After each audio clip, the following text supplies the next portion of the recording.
Hey guys, and welcome to another video. Today we're going to be talking about making a campfire.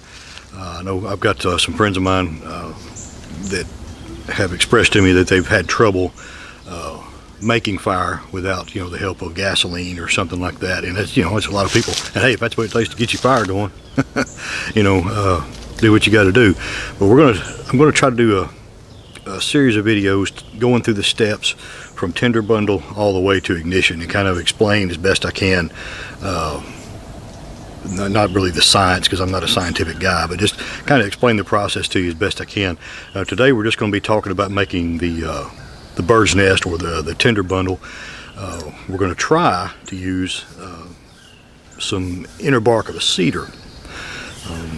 It's rained enough last night that there's water standing on the leaves, and but I think I can get to some dry stuff on the tree. So we'll go ahead and see if we can't process some of that. Okay, this is about the best that I could find here, and it feels, of course, it's damp on the outside. But we're gonna go ahead and go through the process here anyway. We're just going to start using the spine of our knife at an angle.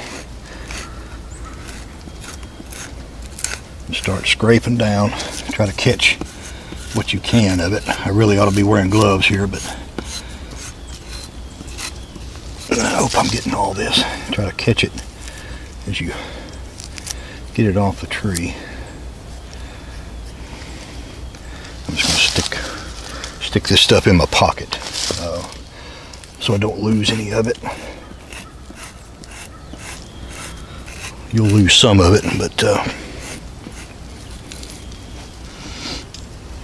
this bundle is going to go in stages too, starting from really fine stuff, working its way out to coarser stuff. That's why I think a lot of people call it a bird's nest, because it's the bird's nest is like the perfect example of what your tinder bundle should look like. As a matter of fact, if you can find one that isn't occupied, I'd definitely use it, because it's going to be just about better than anything you could make. I may not be getting all that, I don't know. I need to hire me a cameraman. We're going to keep scraping down. We're not taking off enough to harm this tree. We're not going to girth around it, so don't worry about that. You don't want to get too deep in there so that you get green wood and such, and get plenty of it. So let me go ahead and continue to work on this some, and then we'll move on to the next step. Okay guys, as we move up in the next step of our series here, we're looking for really small stuff, things that might be the thickness of a pencil lead. I don't know if you can see that or not, but these old pine trees with these low hanging dead limbs are perfect for that, and you want to hear a snap. That tells you you will have enough substance there to get you going. And another great thing about these particular kinds of limbs is you've got all the different sizes you need as you stage up in this one limb. So go ahead and take everything you can take with that. It's got some snap to it, maybe, we'll see. And again, I may go through all this and fail, but if I do, I'm going to show it to you, because sometimes you just do. But we're going to give it a fair shot.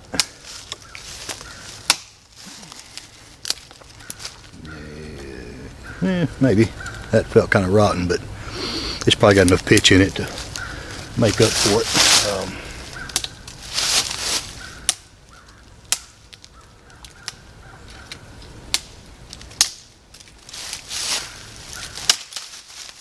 Okay, so we'll take all this and process it down farther.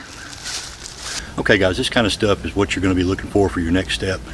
I consider this standing deadfall. Even though the tree's down, these limbs are up off the ground, so we're going to use our saw here to take these pieces off, and then we'll move on. Okay guys, I got the one piece, because you're going to need to collect a lot more of this, but we're just trying to get ignition, and I don't have time or the need to harvest everything I need for a campfire to get me through the night, because you're going to need a lot.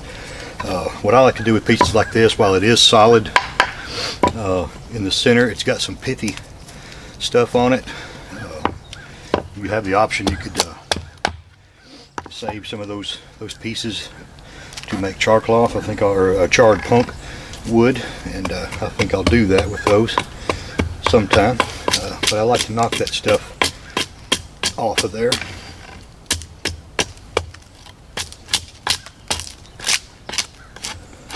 And you can tell pretty quick when you get down to some good wood, because it'll stop being easy to scrape it off.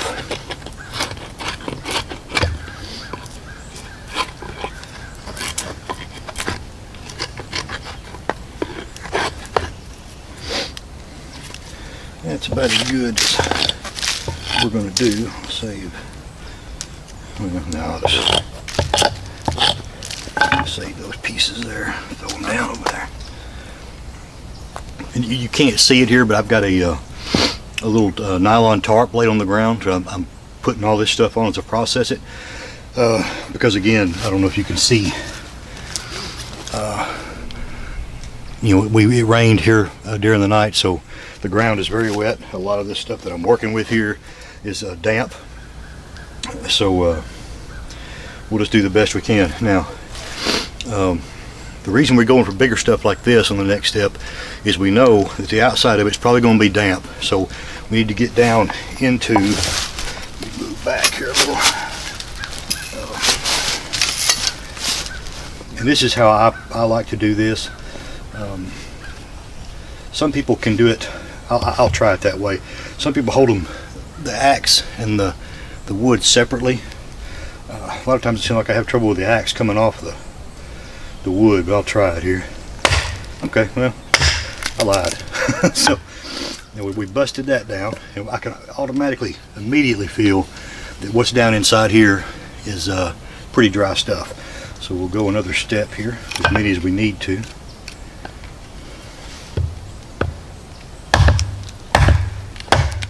See that? I have better luck holding them together like this. I'll go even one more.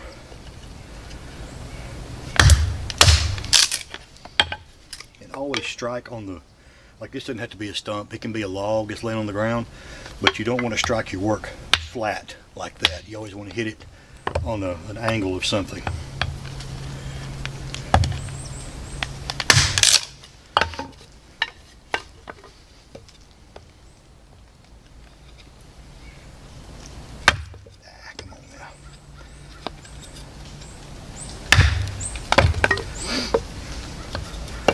This way.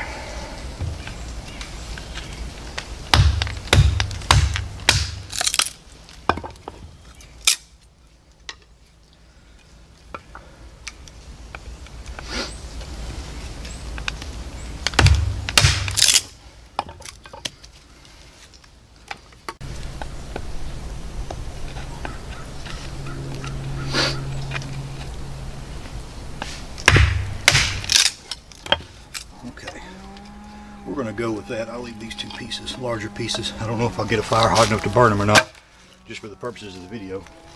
But yeah, all we can do is give it a shot, guys. Okay, I just got our stuff laid out here in the stages we're going to use it. This is our finest kindling, about the size of a pencil lead, maybe just a little bigger on some pieces. Then we move up to this pile, which isn't big enough, but again, just for the purposes of the video, I think it'll be enough. It's about the size of a pencil. Then we move into something about the size of your little finger here, and then we're starting to get up into more of a almost a thumb size, and then bigger yet here. I don't know if we'll even fool with burning those pieces, but you know, if we can't get the tinder bundle going, we ain't gonna do anything but look stupid, but sometimes that's the way it goes. So let me get the lay built and we'll go from there. Okay, this is just a very, well, this is how I kind of like to start them. I'll lay a backstop here. It doesn't have to be anything big. I just prop my fine kindling up against it and leave myself a hole to kind of put the tinder bundle. I'm going to try to do this with just char cloth and tinder bundle. I'm not using any fat wood shavings. I'm not using any Vaseline cotton balls or any of that stuff. I'm just going to try to do this without all that stuff and see what kind of luck I have. I'm not expecting a whole lot here, because again, you know, if I'd collected all my tinder bundle materials and stuff ahead of time and gave them time to dry out, I would feel better about it. But I can feel that it's a little damp.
Come on, baby. Man, it's gonna fall apart on me.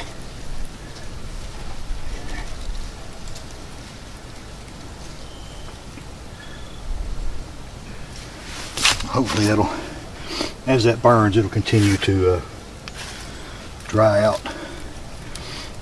Now, you don't want to start adding any bigger stuff until your flames have exceeded the height of the wood you've already got on there.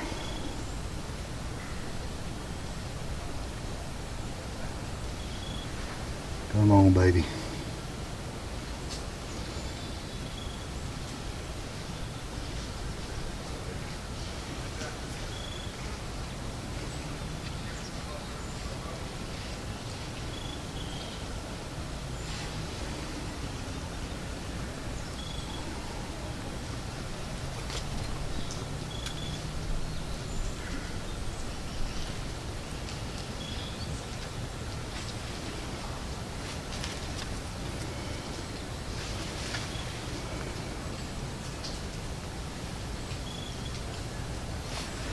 I think she's gonna die on me.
Yeah, I never said it was going to be pretty, but it looks like we're going to get a sustainable fire anyway.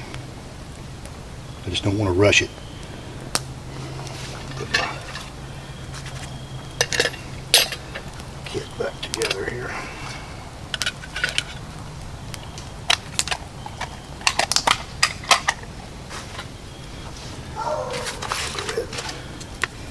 Put some of this bigger dry stuff in place.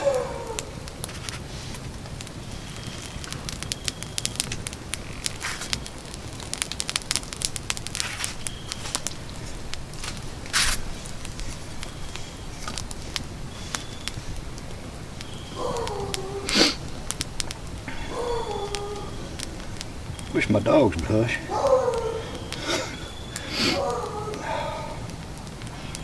You know, when this larger stuff I just added on starts to burn, I'm going to call that good. I haven't caught just yet, but I think it will. And don't be afraid to fail at this, guys. This could have just as easily went the other way with as damp as this, you know, the majority of this was. I think the only thing that saved me on the little small pieces of pine was it's that stuff is fairly resinous, so that's why I like pine so much. Normally I would wrap the outside of my tinder bundle with pine needles, dry pine needles, but they're all soaking wet. I couldn't find any dead ones still on the limb. So you hear that thing hissing, you know, you can tell there's some moisture going on there.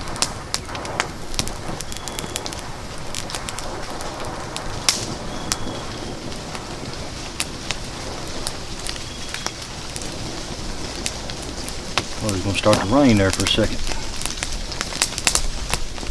Yeah, that's sustainable fire. Well, we've got it. You can see, and that's why splitting down, processing that stuff down to the core of the piece of wood to get to the stuff you know is dry is so important, because it hadn't taken it long to get going. So we're going to call that good, guys.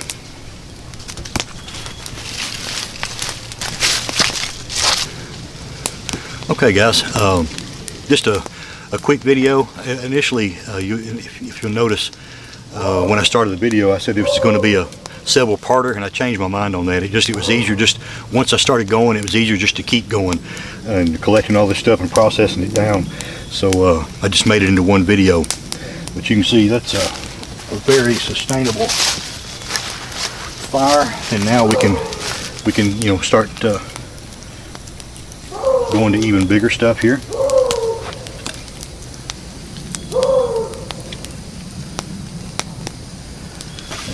And this size right here, especially with this, I believe that's oak, would be good for a cooking fire, something like that. Something that's going to make you a good little bed of coals. Nothing too hot, nothing too big. But we can build to this thing if we want to and make as big as we want. But it's all in proper materials and proper procedure, just as Alan Kay said when it comes to the bow drill set. Same thing, you can't rush it, and you have to give it what it wants. When you put your small stuff on, don't add larger until the flames are coming through the top, which are kind of telling you it's ready for more. And just keep building those steps until you get a sustainable fire. Guys, I hope you learned a little something from the video. I appreciate you watching, and we'll see you in the next one.